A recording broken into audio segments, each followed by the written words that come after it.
ஒரு clean government கொடுக்கணும் அப்படிங்கிறத வந்து மைண்டில் வச்சுக்கிட்டு எங்கெங்கே வந்து நல்ல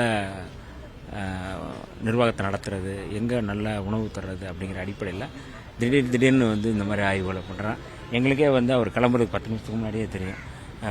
பிற்படுத்தப்பட்ட ஒரு நலத்துறை அமைச்சரும் நானும் வந்து இங்கே வந்து பங்கெடுக்கணும் அப்படிங்கிற திடீர்னு சொன்னாங்க. வந்திருக்கிறோம்.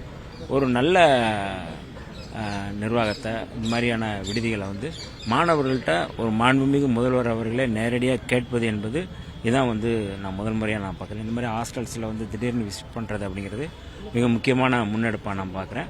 அந்த வகையில் மாணவர்கள் வந்து அவர்கள் என்ன கோரிக்கைகளும் சொல்லியிருக்கிறாங்க, என்ன தேவைகளும் சொல்லியிருக்கிறாங்க. குறைகள் இல்லை, தேவைகள் என்னென்ன அவங்கள்ட்ட இருக்க கோரிக்கைகளும் சொல்லியிருக்கிறாங்க. அதை உடனடியாக வந்து மாண்புமிகு பிற்படுத்தப்பட்ட நலத்துறை அமைச்சர்கிட்டையும் சொல்லியிருக்கிறாங்க, என்கிட்டையும் சொல்லியிருக்கிறாங்க. அதை உடனடியாக செய்ய சொல்லியும் சொல்லியிருக்கிறாங்க. சம்மந்தப்பட்ட அதிகாரிகள் இருக்கிறாங்க, செக்ரட்டரிஸ் இருக்கிறாங்க, எல்லார்ட்டையும் அவர் வந்து ஆர்டர் போட்டிருக்கிறாங்க. அடுத்த முறை வரும்போது அவங்களுடைய தேவைகள் பூர்த்தி செய்யப்படும் அப்படின்னு சொல்லியிருக்கிறாரு. அதனால் ஒரு நல்ல கள ஆய்வாக இருக்குது. இது மாணவர்களும் வந்து இன்றைக்கி வந்து அதை பார்க்கும்போது இன்னும் கொஞ்சம் கூடுதலாக ஒரு நம்ம முதல்வர்கிட்ட நம்ம எளிதாக போய் நம்ம குறைகளை சொல்ல முடியும், கோரிக்கைகளை சொல்ல முடியும், தேவைகளை சொல்ல முடியும் அப்படிங்கிறத நம்புகிறாங்க. அந்த வகையில் இது வந்து எங்களுக்கும் ஒரு முன்னகர்வாக இது இருக்குது. இல்லை, மாணவர்கள் வந்து உணவின் தரம் தான் ரொம்ப முடியல, எங்களால் சாப்பிட முடியல அப்படின்ற கோரிக்கை முன் வச்சு தான் சொல்லியிருக்கிறாங்க. அதுக்கு முதலமைச்சர் அவர்கள் என்ன உறுதிமொழி கொடுத்திருக்காரு? நல்ல உணவு கொடுக்கணும், அதுதான் எங்கள் முக்கியமாக நம்ம சரி பண்ணணுங்கிறத உத்தரவு கொடுத்துருக்காருங்க. அது உடனடியாக சரி பண்ணப்படும். இந்த திடீர் கள ஆய்வு தொடருமா அடுத்து? ஏன்னா கடந்த வாரங்களில் குழந்தைகள் நல மருத்துவமனைக்கு போயிருக்காரு. இப்போ மாணவர்கள் விடுதி எல்லா துறையில இருக்கக்கூடிய பிரச்சனைகளை அந்த மக்களை நேரடியாக சந்திச்சு பார்க்கும் பொழுது தெரியுங்கிறது மாண்பு முதலமைச்சர் அவர்கள் களத்திலே வந்து பார்த்து கேட்கிறாரு. இது உண்மையாக தமிழகத்தில் மட்டும் இல்லை, இந்தியாவிலே ஒரு புதுமையான ஒரு விஷயம். இது மாண்பு முதலமைச்சர் எடுத்திருக்கிறது. மாணவர்கள் மத்தியில் அவங்களும் வந்து சொல்றாங்க, எங்களை முதலமைச்சர் எங்கிட்ட கேட்க அவர் நேரடியாக என்ன பிரச்சனை சொல்லுங்கன்னு அவரே சொல்லி கேட்கிறாரு.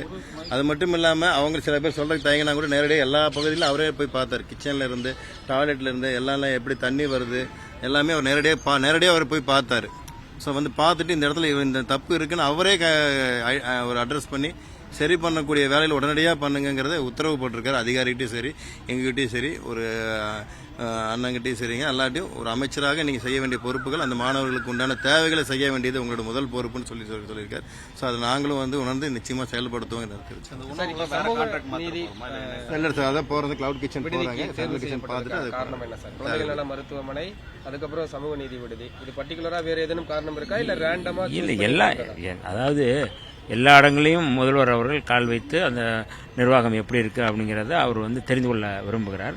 அந்த அடிப்படையில் மாணவர்களுடைய தேவைகள், மாணவர்களுடைய பிரச்சனைகளை அவர் தெரிந்து கொள்ள நேரடியாக நாங்கள் அமைச்சர்கள் சொல்கிறதில்ல, அதிகாரிகள் சொல்கிறதில்ல, நேரடியாக அவர் தெரிந்து கொள்ளணும்னு நினைக்கிறாங்க. அதனால் வர்றாங்க. அடுத்தடுத்து இந்த மாதிரியான ஆய்வுகள் வந்து தொடரும் என்பதில் எந்த மாற்று கருத்தும் இல்லை. சார்ந்து நேரடியாக கள ஆய்வு பண்ணியிருக்கிறது ஒரு அமைச்சராக உங்களுக்கு எப்படி இருக்கு? இல்லை, எங்களுக்கெல்லாம் இன்னும் இப்போ வந்து ஒரு எனர்ஜியாக இருக்குது, இன்னும் நான் செய்யணும், அலர்ட் ஆக வேண்டியது இருக்குது.